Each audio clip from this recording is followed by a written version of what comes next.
in Africa. We're going to start with Mademoiselle Zoya Phan from Burma, who was forced to leave her home country at the age of 14 because her ethnic group, the Karen, were persecuted. She left her country for a refugee camp in Thailand. She spent a number of years in Thailand, and later on, at the age of 28, she left for the UK, and there she realized what the political situation was like in her home country and decided to become an advocate fighting for her country's struggle for democracy.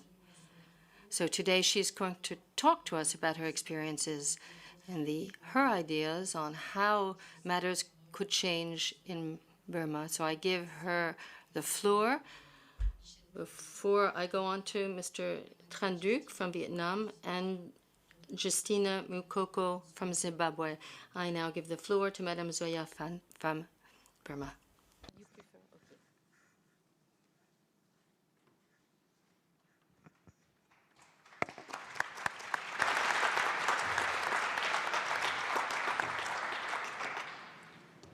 Thank you very much. Ladies and gentlemen, it is an honor for me to be speaking here today.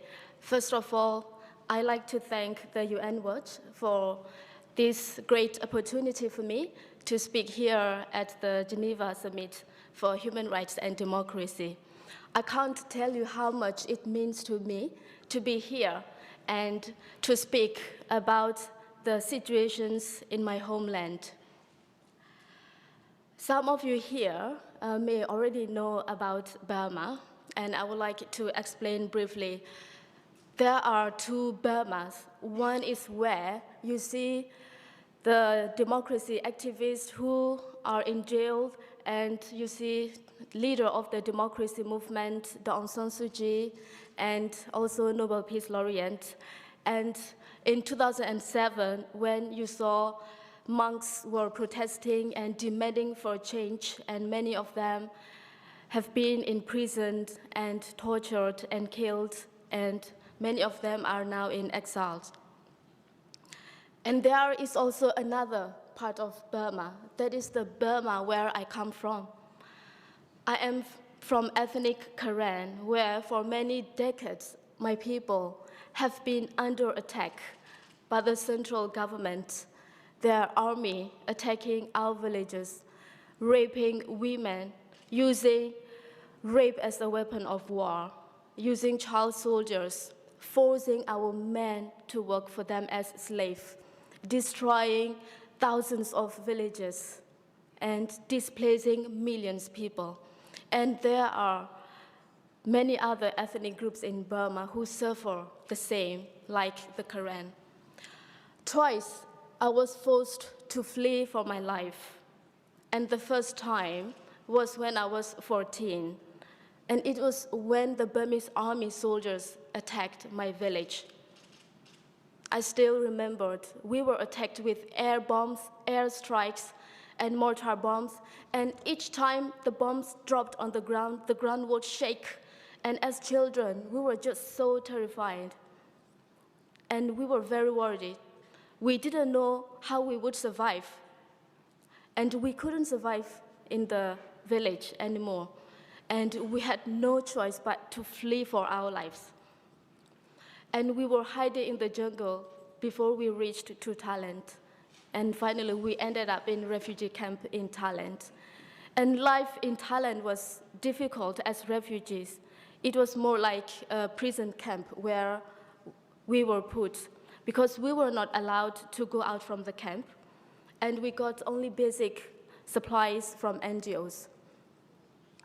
And the second time I was attacked was when I was 17, and it was when I did my final exams, and I was studying, and suddenly there was mortar bombed. And again, we had to flee for our lives. We had no choice. I could hear children were crying, and all the people were screaming, and everyone had to run for their lives. And again, we ended up in refugee camp in Thailand. Even in refugee camp in Thailand, we were chased and we were attacked by the Burmese army soldiers crossing the border into Thailand. Life wasn't safe for us. But I was very lucky when I was in refugee camp. I got scholarship and I studied in Bangkok, and then I got further scholarship. I studied in the UK, and now I'm based in the United Kingdom. Many people talk about change in my country at the moment. And of course, there are some changes, and these changes are welcome. And this can be positive developments if the Burmese military-backed government is going in the right directions. But we are concerned. The people of Burma are very concerned and cautious about the situation in our homeland. The military-backed dictatorships released few political prisoners in January, and then released some laws, and at the same time has put efforts to also sign some ceasefires with ethnic armed political parties. These are welcome, but when you look at the details of these initiatives, there is no much difference in the situation in my homeland. And also when you look at the situation on the ground, the human rights violations is still continue. And when we look at the release of some political prisoners, they are released conditionally with the Code 401. That means they can be rearrested at any time. And also the repressive laws that put them in jail at the first place remain in place. One of the monks' leader, Ukambira, who was released recently, he was rearrested again and then released and then rearrested again. That is because the repressive laws that put them in jail at the first place remain in place. And the dictatorship didn't acknowledge anything about these political activists, no compensation, no apology. And these political activists who have been released, they are still on the criminal record, which means they can't participate in the government sectors, or they couldn't have passport to travel around. And while the dictatorship in Burma is releasing few hundred political prisoners, they continue keeping hundreds of political prisoners in Burma. And on top of that, they also keep arresting people. One of the democracy leader who is part of the Karen resistance movement, Manye Mao, he was arrested and he's been charged with unlawful associations and Immigration Act. That's because of he is member of the Karen National Union, which is a pro-democracy resistance group and belong to the Karen ethnic in Burma. So how can we say there is genuine change in Burma? And while the military-backed government in Burma is allowing National League for Democracy, which is Aung San Suu Kyi's party, to register to the by-elections in coming April, at the same time, there remain other laws that make it very difficult for other small parties, especially ethnic parties, to participate in the elections. And combined with other laws like security laws and censorship, it makes it very impossible for the by-elections in April to be free and fair. And now, the dictatorship in Burma is talking about ceasefire with armed political ethnic groups. And we are very cautious about this, because what they do is only talking about ceasefire talk. They are not engaging in any political dialogue. There is no political process, no political dialogue in Burma at the moment. And we have seen from experience in the past many years, without political solutions, there can't be peace, truth, justice, and national reconciliations in Burma. And we know from experience, the dictatorship wants international legitimacy.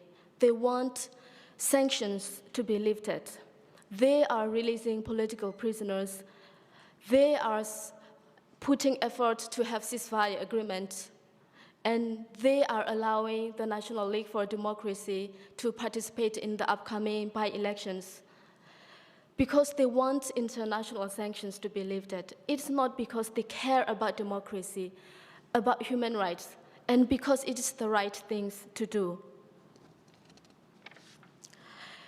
And the ethnic Kachin who are in the northern part of Burma, they have made it very clear in the past 17 years, they have had ceasefire agreements with the dictatorship with the hope that they would get political dialogue to solve the problem in Burma.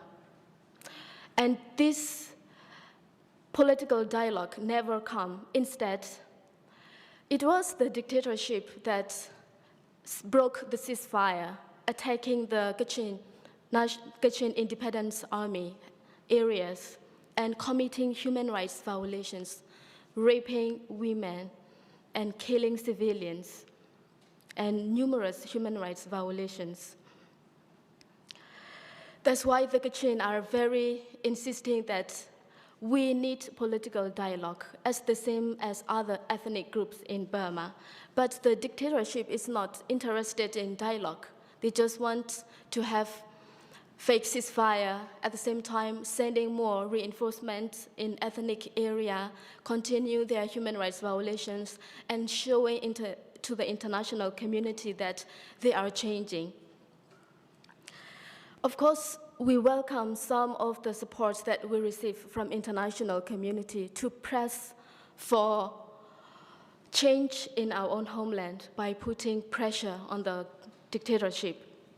And there are some benchmarks put by governments, including the European Union, the US, Canada, Australia, and others. And let me tell you, there are two main problems with these benchmarks. The first problem is these benchmarks doesn't tackle the root causes of the problem. It only tackles the symptoms of the problems. For example, the release of some political prisoners. The repressive laws remain. And again, the ending armed ethnic conflict by having ceasefire. But there was no political dialogue. So the human rights violations still remain. And the second problem is none of these benchmarks has been met.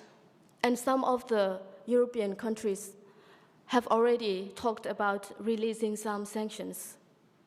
And we are very, very concerned about this. We know what is going on in the discussions at the UN and at the European Union. That's why we are here to warn the international community not to release sanctions too soon, as it is just start to work. I was in Burma 2 weeks ago. Of course, I went back there, sneaked across the border secretly, and I met refugees there and people who are in internally displaced area, who are hiding in the jungle, and people who are actively working for freedom in Burma. It was an inspiring trip for me to listen to what they have to say and to bring the message back. One of the main messages is that please tell international community that the situation with us here hasn't changed. The Burmese army soldiers are still in our village. We are afraid we can't go home yet. And it was true. Burmese army soldiers were still in many other places where I went there. And in fact, human rights violations committed by the Burmese army soldiers has increased in the past year. And international community didn't even take notice about this. They are just drowned by some of the small positive changes happening in central part of Burma, in Rangoon, in Naypyidaw, and other cities. So please, help the people in Burma. What the people in Burma want is a federal, democratic Burma where, regardless of our race, our ethnicity, our gender, our religion, everyone are equal and everyone are treated equally, where we enjoy our basic rights and freedom, where we are allowed to learn our own language freely, learn about our history, and practice our culture freely. And I know you can help us. And please continue to help us. Thank you.